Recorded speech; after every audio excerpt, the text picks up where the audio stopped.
Pada video kali ini, saya akan mencoba sharing tentang apa saja sih pola hidup sehat yang bisa kita terapkan untuk mencegah kanker.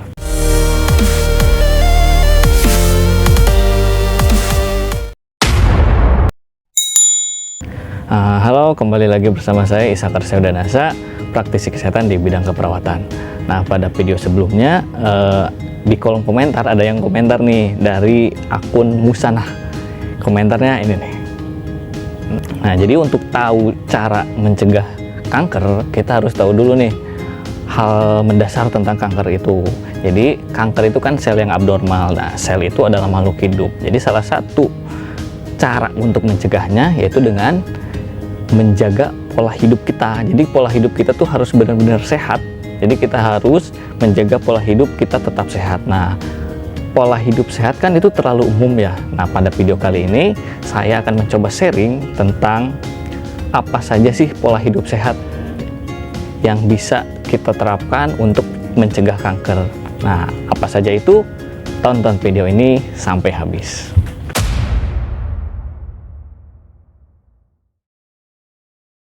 Yang pertama adalah berhenti merokok dan jauhi asap rokok.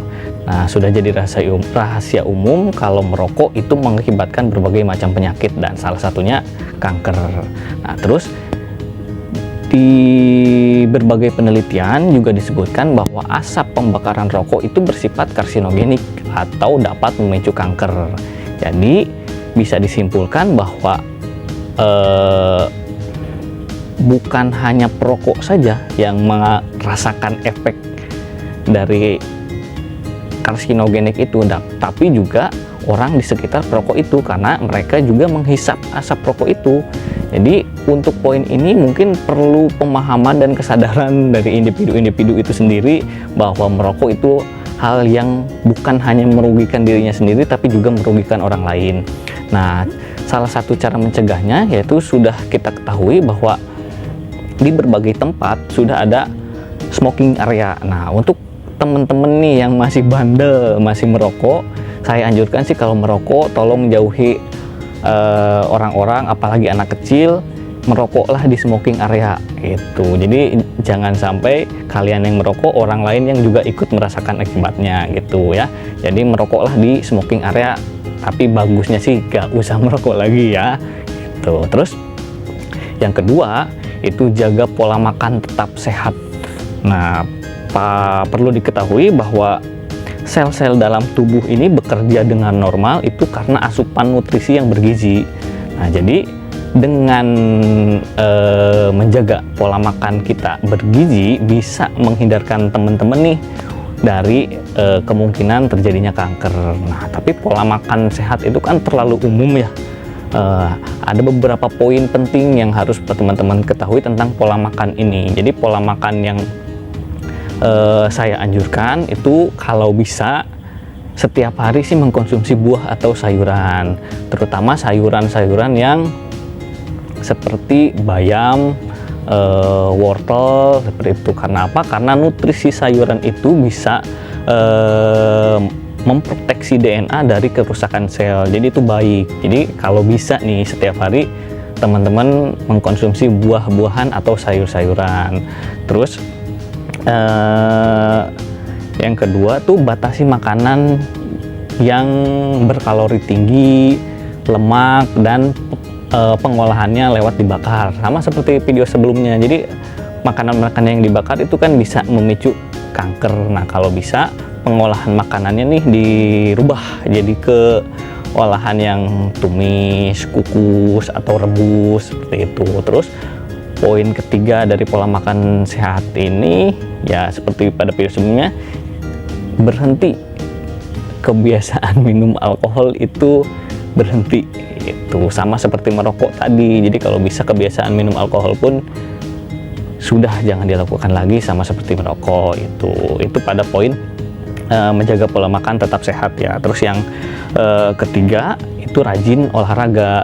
Nah, kalau teman-teman udah menjaga pola makan tetap sehat nih, di poin 2 sempurnakan dengan rajin olahraga. Gak perlu lama-lama, minimal setiap hari lah 30 menit per hari. Gak usah yang berat-berat harus ke gym, harus apa, enggak, jogging aja, jogging atau jalan 30 menit itu cukup untuk menjaga kebugaran tubuh teman-teman. Itu yang ketiga. Terus yang keempat itu adalah lindungi kulit dari sinar radiasi matahari. Nah, sinar matahari ini punya dua sisi yang berbeda. Pertama punya sisi positif, kedua ada sisi negatifnya. Sisi positifnya apa? Sisi positifnya itu kita untuk vitamin D. Jadi bagi teman-teman untuk bisa memaksimalkan manfaat dari sinar matahari, bisa berjemur 10-15 menit di bawah jam 10. Nah, khusus untuk rentang waktu jam 10 sampai jam 4 sore itu kan waktu dimana panas matahari itu lagi terik-teriknya. Jadi saya anjurkan kepada teman-teman untuk memakai tabir surya atau pelindung kalau mau keluar supaya tidak terkena paparan radiasi sinar matahari langsung.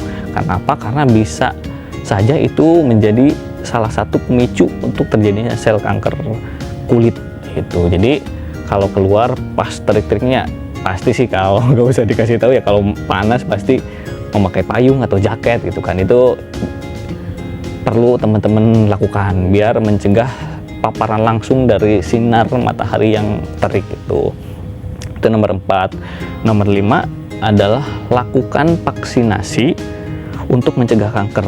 Nah, vaksinasi ini adalah hal yang bisa dilakukan sedini mungkin. Jadi cara mencegah kanker sedini mungkin itu ya dengan vaksinasi itu. Nah, 2 vaksinasi umum yang sudah sering dilakukan dalam cara mencegah kanker itu ada vaksin HPV, itu vaksin untuk mencegah kanker serviks. Nah, terus yang kedua ada vaksin hepatitis B. Jadi vaksin untuk mencegah virus hepatitis B dalam tubuh yang bisa mengakibatkan kanker hati. Nah, terus untuk vaksin-vaksin yang lain mungkin teman-teman bisa mendatangi pelayanan kesehatan atau dokter terdekat untuk berkonsultasi apakah ada vaksin-vaksin tersebut atau vaksin yang lain atau vaksin untuk kanker yang lain.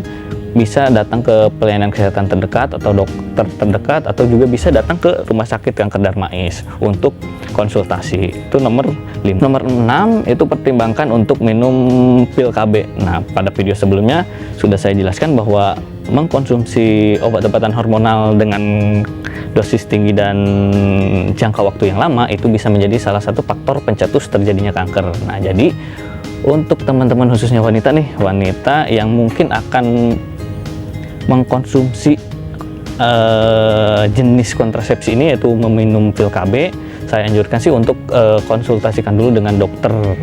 Jadi bagaimana baiknya, apakah memang ini aman atau enggak, itu lebih baik konsultasikan dengan dokter tempat teman-teman berobat atau tempat teman-teman mengkonsumsi pil KB ini. Itu khusus buat teman-teman wanita ya. Nah, terus yang ketujuh yaitu adalah lakukan screening untuk deteksi dini kanker. Nah, untuk screening deteksi dini kanker ini adalah dengan cara medical check up atau pemeriksaan kesehatan secara berkala. Jadi apabila terdapat penyakit-penyakit atau ditemukan curiga terhadap penyakit sesuatu khususnya kanker, ini bisa kita ketahui. Jadi amit-amit teman-teman misalkan ada sel kankernya ternyata dalam tubuh yang bisa tumbuh, ini kalau pas dideteksi dini itu kan bisa ketahuan saat stadium awal. Jadi mungkin untuk pengobatan dan pencegahan pengobatan kankernya bisa optimal seperti itu. Nah, untuk deteksi dini kanker ini saya contohkan misalkan pada perempuan ya, pada perempuan ini dilakukan pemeriksaan mamografi, yaitu untuk cara mendeteksi kanker payudara, itu biasanya pada wanita. Nah, terus hal yang simpel yang mungkin bisa dilakukan teman-teman semua di rumah yaitu dengan cara sadari. Sadari itu apa? Sadari itu adalah periksa payudara sendiri. Caranya bagaimana? Caranya teman-teman khususnya wanita, tapi bisa juga kanker payudara. Saya pernah menemukan kasus kanker payudara terjadi pada pria, itu bisa aja terjadi. Jadi belum tentu semua yang menderita kanker payudara itu perempuan, ada juga laki-laki yang menderita kanker payudara. Nah, khususnya buat wanita tadi kan sudah sadari ya, periksa payudara sendiri. Caranya buat teman-teman tinggal berdiri aja di depan cermin, kemudian lihat apakah di payudara Anda ada benjolan atau bentuknya tidak simetris atau ada kelainan-kelainan lain. Anda bisa segera langsung datang ke pelayanan kesehatan atau dokter-dokter terdekat untuk berkonsultasi gitu, atau untuk diperiksa. Nah, terus di Rumah Sakit Darmais juga ada pelayanan untuk deteksi dini kanker. Nah, untuk teman-teman yang di area Jakarta dan sekitarnya mungkin bisa datang langsung ke Darmais nih untuk lebih jelasnya tentang pemeriksaan deteksi dini kanker, atau mau tanya-tanya tentang apapun tentang kanker, itu bisa langsung saja datang ke Rumah Sakit Kanker Darmais. Itu nomor 7. Terus nomor 8 yaitu kelola stres dengan baik. Nah, kelola stres dengan baik itu hubungannya dengan pikirannya ya, emang agak susah. Pikiran, stigma atau mindset itu agak susah merubahnya, tapi harus kita coba. Karena apa? Karena banyak penyakit yang berawal dari pikiran. Jadi awalnya stres, mikirin apa, mungkin jadi sakit. Sebabnya apa? Jadi pada orang-orang yang mengalami stres berat atau pikiran berat itu bisa mengacaukan sistem kerja tubuh dan juga mengganggu mekanisme sistem tubuh. Nah, ujung-ujungnya stres ini bisa melemahkan sistem kekebalan tubuh.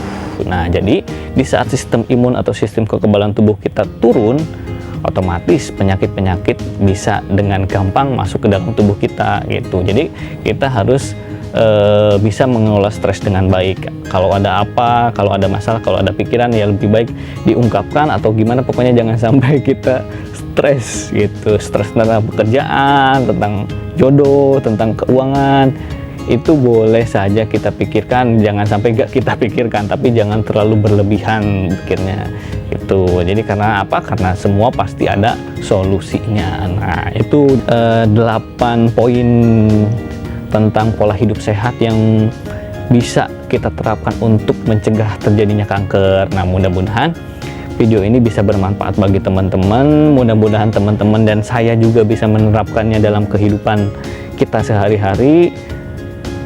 Dan mohon maaf apabila banyak kekurangan, banyak kesalahan dalam penyampaian sharing pada video kali ini.